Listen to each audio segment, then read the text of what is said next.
क्या ज़रूरत पड़ने पे म्यूचुअल फंड से पैसा निकाल सकते हैं और ये कितना सही है या फिर गलत है, इसके बारे में आज हम बात करेंगे। बहुत सारे इन्वेस्टर म्यूचुअल फंड से पैसा निकालते हैं। शुरुआती दौर में मैं आपके सामने ये इन्फॉर्मेशन रखूँगा कि क्या आप अपने म्यूचुअल फंड से कभी भी पैसा निकाल सकते हैं और क्या ये एक सही डिसीजन है। अगर सही डिसीजन नहीं है तो क्या क्या पॉइंट्स हैं जिसको आपको समझना पड़ेगा। चलिए वीडियो का विश्लेषण स्टार्ट करते हैं, लेकिन उसके पहले mutual fund related complete solution चाहिए तो आप मेरे साथ जुड़ सकते हो। जी हाँ, डिस्क्रिप्शन बॉक्स में जाके पूरा डिटेल चेक करो और डिटेल के बेसिस पे व्हाट्सअप नंबर के थ्रू आप मेरे साथ जुड़ सकते हो।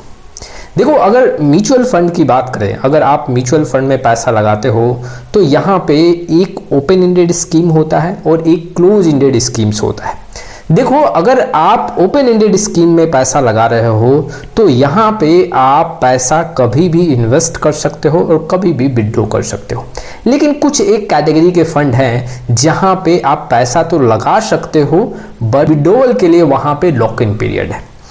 अगर मैं क्लोज एंडेड फंड की बात करूं तो क्लोज एंडेड फंड में आप पैसा तभी निकाल सकते हो जब आपका मैच्योरिटी हो जाएगा। इट मीन्स कि कोई ऐसा फंड जो क्लोज एंडेड फंड है आपसे पैसा एनएफओ के तौर पे ले रहा है, आपने वहां पे पैसा इन्वेस्ट किया, वहां पे एक मैच्योरिटी टाइम होगा, उस मैच्योरिटी टाइम के बाद ही आप अपना पैसा विड्रॉ कर सकते हो। उसके बीच में आप अपना पैसा नहीं निकाल सकते हो। जरूरत पड़ने पे भी वहां पे आप पैसा नहीं निकाल सकते हो। तो क्लोज एंडेड फंड में तो जरूरत पड़ने पे भी आप पैसा बीच में नहीं निकाल सकते जब तक वो मैच्योर ना हो।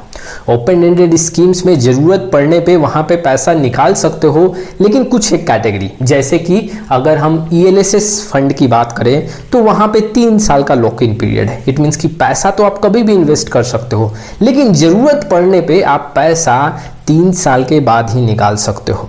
दूसरे कैटेगरी की बात करें, सॉल्यूशन ओरिएंटेड जो फंड होंगे उसमें भी आपको लॉक इन पीरियड मिलेगा। सॉल्यूशन ओरिएंटेड फंड में आप पैसा कभी भी इन्वेस्ट कर सकते हो, लेकिन पैसा निकालने के लिए आपको यहाँ पे 5 साल का समय देना पड़ेगा।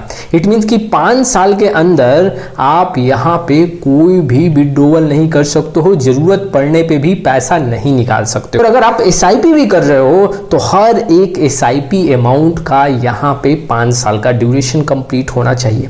वैसे ही अगर मैं ईएलएसएस फंड की बात करूं, अगर आप यहाँ पे एसआईपी कर रहे हो तो हर एक एसआईपी अमाउंट का 3 साल का ड्यूरेशन कंप्लीट होना चाहिए, तभी आप उस पैसे का विड्रॉ कर पाओगे। अब मैं थोड़ा सा और सॉल्यूशन ओरिएंटेड फंड्स के बारे में डिस्क्राइब कर देता हूं।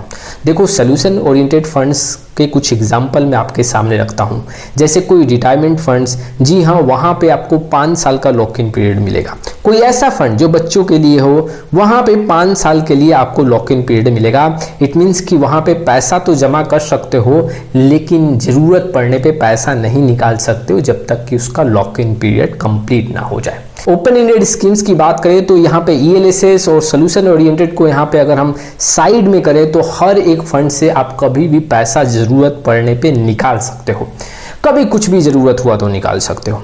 लेकिन कितना सही और कितना गलत है, क्या हमें म्यूचुअल फंड से पैसा निकालना चाहिए, क्या हमें अपने म्यूचुअल फंड अपने पोर्टफोलियो से बार बार विड्रॉवल करना चाहिए, ये गलत है या सही है, इसके बारे में अब बात करते हैं। देखो, अगर आप अपने म्यूचुअल फंड से या फिर अपने पोर्टफोलियो से बार बार पैसा विड्रॉ करोगे, जरूरत पड़ने पे पैसा निकालोगे, तो ये आपके इन्वेस्टमेंट के लिए सही नहीं है। जैसे मान लो कि आपने यहाँ पे एक प्लान बनाया है कि मुझे 10 साल के बाद 50 लाख रुपए का ज़रूरत है। अब 50 लाख रुपए का ज़रूरत है 10 साल के बाद, और आप इन्वेस्टमेंट कर रहे हो, एसआईपी के तौर पे यहाँ पे इन्वेस्टमेंट कर रहे हो, लेकिन हर साल कुछ ना कुछ अपने म्यूचुअल फंड पोर्टफोलियो से आप विड्रॉ कर रहे हो या फिर अपने म्यूचुअल फंड से वहाँ पे विड्रॉ कर रहे हो। ऐसे में जो आपका प्लान है 10 साल का, वो प्लान कंप्लीट नहीं होगा। हो सकता है कि 12 साल बाद या फिर 15 साल बाद आप अपने गोल को अचीव करो। जो आप 10 साल के लिए तैयारी करके चल रहे थे, अब वो आपको 12 साल और 15 साल में देखने को मिलेगा। तो आपका जो गोल है उसमें समय काफ़ी ज़्यादा लग सकता है। अगर आप बीच बीच में विड्रॉवल करोगे, छोटे छोटे ज़रूरत पे अगर आप पैसा निकालते हो, तो ये आपके इन्वेस्टमेंट के लिए सही नहीं है। मैं थोड़ा सा और समराइज करके एग्जाम्पल के थ्रू आपको समझाऊँ तो मान लो आप दिल्ली से कलकत्ता बाई ट्रेन जर्नी कर रहे हो अब कोई भी ट्रेन को जब आप कैच करते हो, मान लो आपका एक ऐसे ट्रेन में रिजर्वेशन है जिसमें दिल्ली से कलकत्ता के बीच में सिर्फ 4 से 5 स्टॉपेज है। अब ऐसे में उसका जर्नी का जो समय होगा वो कम होगा। लेकिन कोई ऐसा ट्रेन है दिल्ली से यहाँ पे कलकत्ता के बीच में, उसके 30 से 35 स्टॉपेज है, तो उसका समय ज़्यादा लगेगा। वैसे ही अगर आप जितना म्यूचुअल फंड से विड्रॉवल यहाँ पे करोगे, हर साल यहाँ पे विड्रॉवल स्टार्ट कर रहे हो, जितना ज़्यादा विड्रॉवल होगा आपका गोल का जो समय है उसमें आपको ज़्यादा समय देना पड़ेगा। इट मीन्स कि जहाँ 10 साल का समय लगेगा वहाँ 12 और 15 साल का समय लग सकता है। देखो हम गलतियाँ क्या करते हैं, जब हमें कोई फ़ोन खरीदना हो, कुछ पैसों की ज़रूरत पड़ रही है या कुछ पैसों की कमी यहाँ पे देखने को मिल रहा है, ऑलमोस्ट 20,000 30,000 का कम यहाँ पे हमारा बजट बन रहा है, चलो हम म्यूचुअल फंड से पैसा निकाल लेते हैं। कई बार मैंने देखा है कि बाइक खरीदना है, यहाँ पे 20,000 और 25,000 का रकम कम देखने को मिल रहा है, चलो हम म्यूचुअल फंड से पैसा निकाल लेते हैं। छोटे छोटे ज़रूरतों को पूरा करने के लिए जो आपने लंबे गोल के लिए म्यूचुअल फंड में इन्वेस्टमेंट का प्लान कर रखा है उसमें से विड्रॉ कर रहे हो, ये एक सही स्ट्रैटेजी नहीं है। ये आप आने वाले समय में एक नुकसान का सौदा तैयार कर रहे हो। देखो मैं आपको बता दूं, जब भी किसी गोल के लिए आप म्यूचुअल फंड में इन्वेस्टमेंट कर रहे हो, आप उसमें विड्रॉल मत करो और उसको कंटिन्यू करो। दूसरी गलती क्या होती है हमारे साइड से कि मान लो आप कोई म्यूचुअल फंड में इन्वेस्टमेंट करते हो, चलो अब इन्वेस्टमेंट कर रहे हो, आप 10 साल का प्लान लेके चल रहे हो, लेकिन 10 साल का प्लान आपका है कि 10 साल बाद मैं घर खरीदूंगा, लेकिन 5 साल बाद ही आप पूरा पैसा निकाल के और गाड़ी खरीद लेते हो।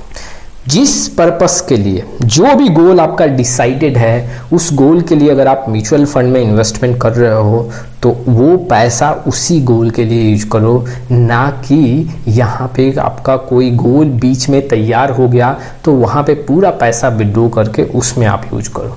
और बहुत ऐसे इन्वेस्टर हैं जो ये गलती करते हैं, घर के लिए पैसा है तो गाड़ी खरीद लिए, गाड़ी के लिए पैसा है तो वो पैसा छोटे मोटे चीज़ों के लिए यूज कर लिए।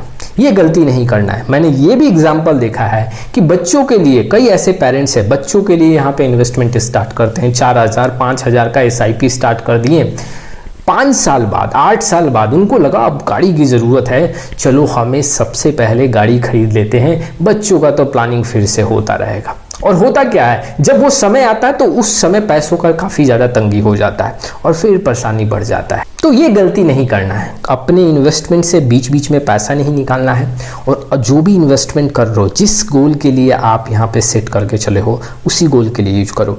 ये नहीं कि 10 साल का गोल है, 5 साल में कोई नया गोल बन गया तो उसके लिए पैसा विड्रॉ कर दे, ये सही डिसीजन नहीं है। तो ज़रूरत पड़ने पर आप कई ऐसे म्यूचुअल फंड से पैसा तो निकाल सकते हो, लेकिन सही या गलत का आपको परख करना पड़ेगा। अगर आप पैसा निकालते हो तो आने वाले समय में आपको प्रॉब्लम फेस करना पड़ेगा। हर एक फिनेंशियल गोल के लिए आप जो प्लान करते हो उसी के लिए उस पैसे का यूज़ करो, ये काफ़ी ज़रूरी है। छोटे छोटे ज़रूरतों पे अपने म्यूचुअल फंड से विड्रॉल ना करो। जी हाँ, ये एक अच्छा स्ट्रैटेजी नहीं है। आपका क्या कहना है इस वीडियो को लेके कमेंट बॉक्स में जरूर आए। आने वाले समय में बहुत सारी वीडियो लेके आऊँगा। एक हम्बल रिक्वेस्ट, अभी तक चैनल को नहीं किया सब्सक्राइब, लाइक और शेयर तभी स्टार्ट करें, फिर मिलेंगे एक नए वीडियो के साथ। तब तक के लिए जय हिंद, जय भारत।